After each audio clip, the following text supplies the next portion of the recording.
Single-minded, you've been blinded. The fifth element of hip hop is beatboxing, right? Then they changed it to knowledge, and then there's all different elements that started accumulating along the years. But you know, if you wanted the fashion and you wanted to live that life, you had to go to the streets. And you know, the streets was the crime, and the hip hop music was the soundtrack to our madness. And us DYS kids, we was all in. That's why I took jail as a joke. As we're walking you through this series, we definitely want to introduce ourselves and get more acquainted with the audience that we do have. And we appreciate everyone that's watching.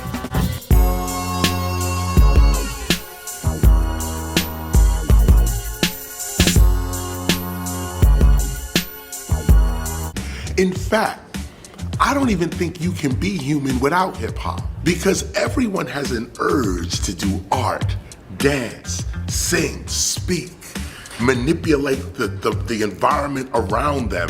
This is human consciousness. So Mooney was a little older. He started going his own direction. I started going in my own direction. We still were making music, but it wasn't at the forefront no more. And a lot of my boys were coming home from secure treatment. So now I hook up with them and I get pushed and pulled. And here I am thinking I gotta make a choice. I end up dropping my good girl to get with a bad girl. Because the good girl, she can't stay out all night. She can't do all the things the bad girl can do. So I try to take a bad girl and make her good. And my good girl, I try to make her bad. So I'm thinking I gotta make these choices. At 16 years old, no one ever told me I had time.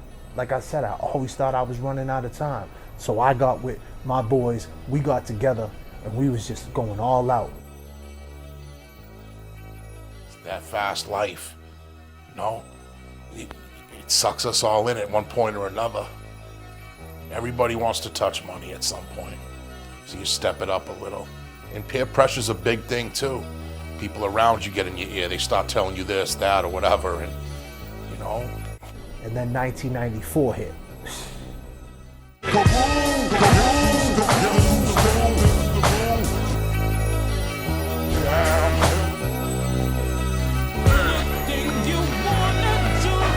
I'm like, man, to hell with this. Me and my boys, we're just going all out. So now, you know, we still trying to be slick, but then there's another side of us that was reckless. Because after we went out and made money, we were in the hood. And dare I say, the self-sabotage was real. Here I am 2 years prior to that thinking that, nah man, I'm gonna do this music thing and it's all gonna unfold. And now I'm right back to that stinking thinking, like, man, I gotta see what this jail shit's about. It is what it is. It's gonna be what it's gonna be. You know, and then it's just fueled by the people that are around you. And like, if you get trapped in your city, Lynn, Mass, like where I'm from, it's not good.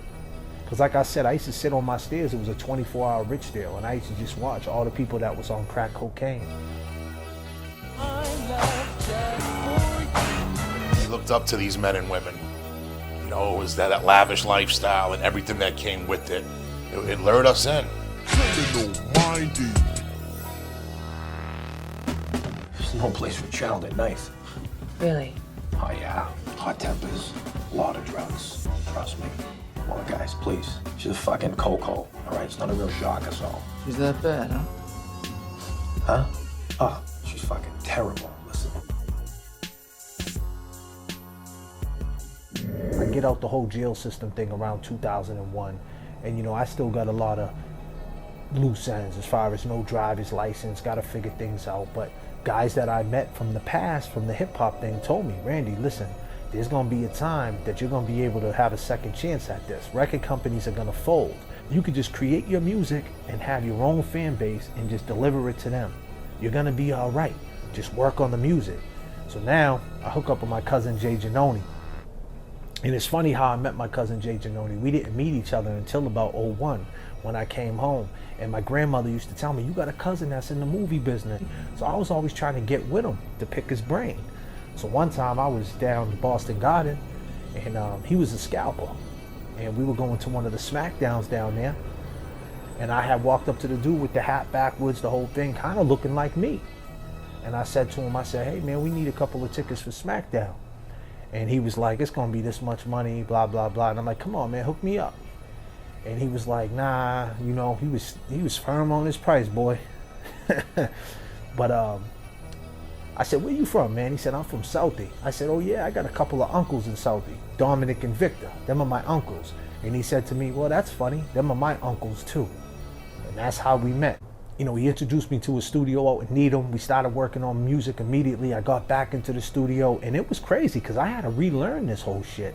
When I went in, it was figgity wiggity diggity. Now I'm out here with Jadakiss and Beanie Siegel and things like that. So I was trying to find my way and try to find my style of music, knowing that at any day, if I slip out here, I'm gonna be right back in these crazy places. Guess who stepped in the room? What a shift it was too.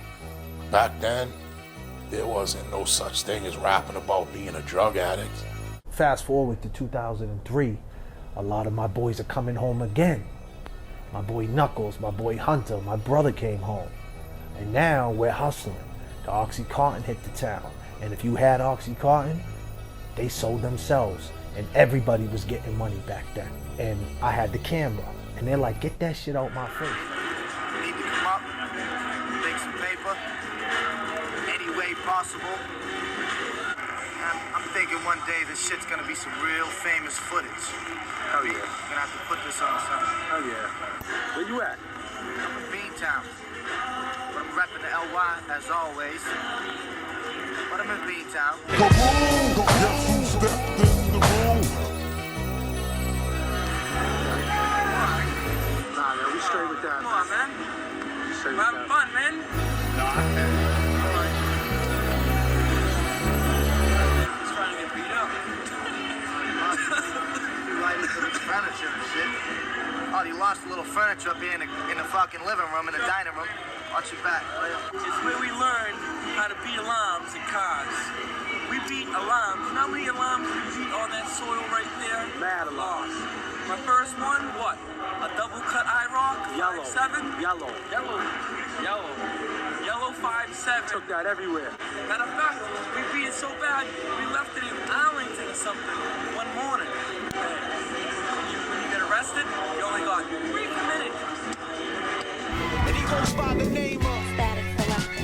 and we are show off, yeah, and it don't stop. Fill me out.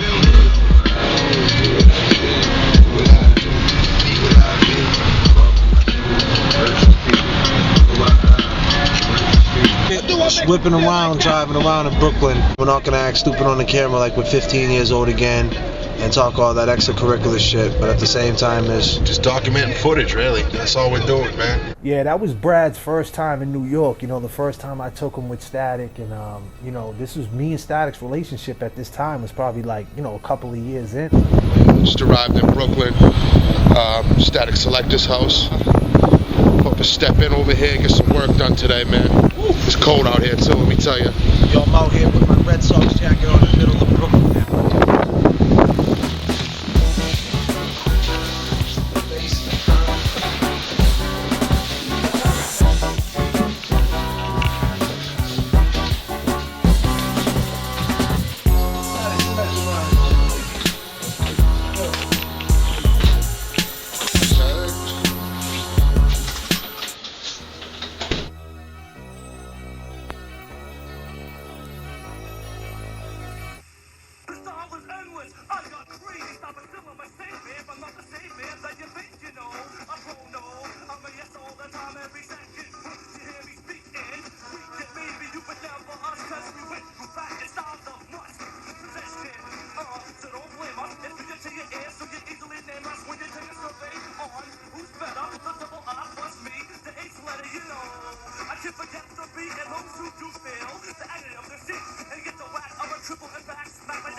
HIQ, aka Moondog.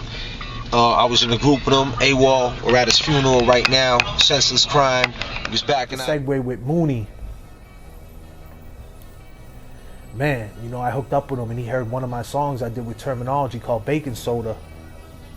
And he swore it was a Primo beat. This is a kid that knows everything about hip-hop, everything. And I told him, I said, listen, I like this kid that I'm working with now, Static. He's got the Primo sound, and on top of that, you know, he's co-signed by DJ Premier. So this is a good thing. And he was like, yeah, man. And he didn't get a chance because in August of 08, he got murdered.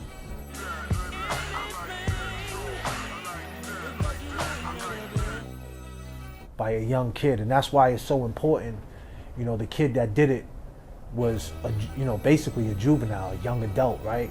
I think he was 19 years old, and Mooney was 36, and it was all over words, man. We got videos from '92. You know, we got 3 different videos I'll be showing you. And it all parallels to being a DYS kid.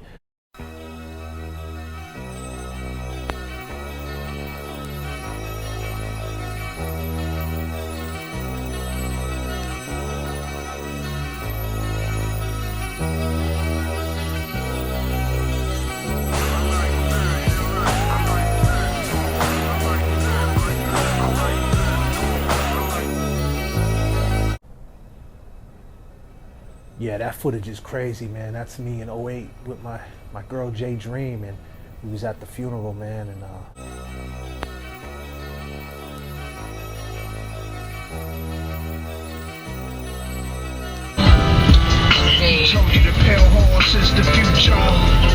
It's starting to pour out, man. That's crazy, man.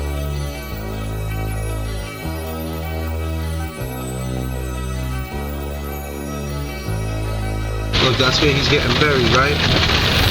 Yeah, man. It's crazy. Look at the black cloud, man.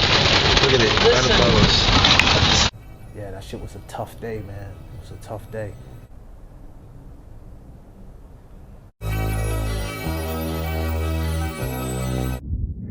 Yeah, how y'all feeling? How y'all feeling? Yeah, it goes something like this. It's like this, check it. Yo, when I say life is, y'all say special. Life is, life is. When I say static, y'all say selector. Static, static. When I say somebody, y'all say I am somebody. Somebody. When I say somebody, y'all say I am somebody. Somebody. Yo, everybody up in here, somebody, man. Make noise for hip hop one time. Brooklyn. Brooklyn. Yeah, I go by the name of JFK. So Mooney never got a chance to see that. And I just wish he got back to it, and I wish he seen the moves that I made, you know, because I did a lot of great things. As much as these stories may be entertaining to the audience, there's also a certain sense of resolve to us. You know, a little bit of closure, if you would, as we're telling these stories, kind of confronting our old selves. And I guess that's the whole point of the series. Everything will tie in beautifully. I promise everything will make sense. Catch us in the next episode. Probably both have things in common. Negative energy storming, arraigned for murder. Oh, what a morning. Now we mourning, yeah, people came through, and for the most part couldn't believe they murdered you. Exchange words for blood, bloody penmanship, and karma coming back to you in the casket dip. R.I.P., yeah, this goes out. Hood to hood, keep it moving and close your mouth. Let me tell you the reason why people going down. Everybody in the hood, you hear that sound? Exchange words for life, for life. Exchange words for life. To die over words is absurd. Word life, all I got in this life is my word, my word. Exchange words for life, yeah. Exchange words for life. Come on, we exchange words for life.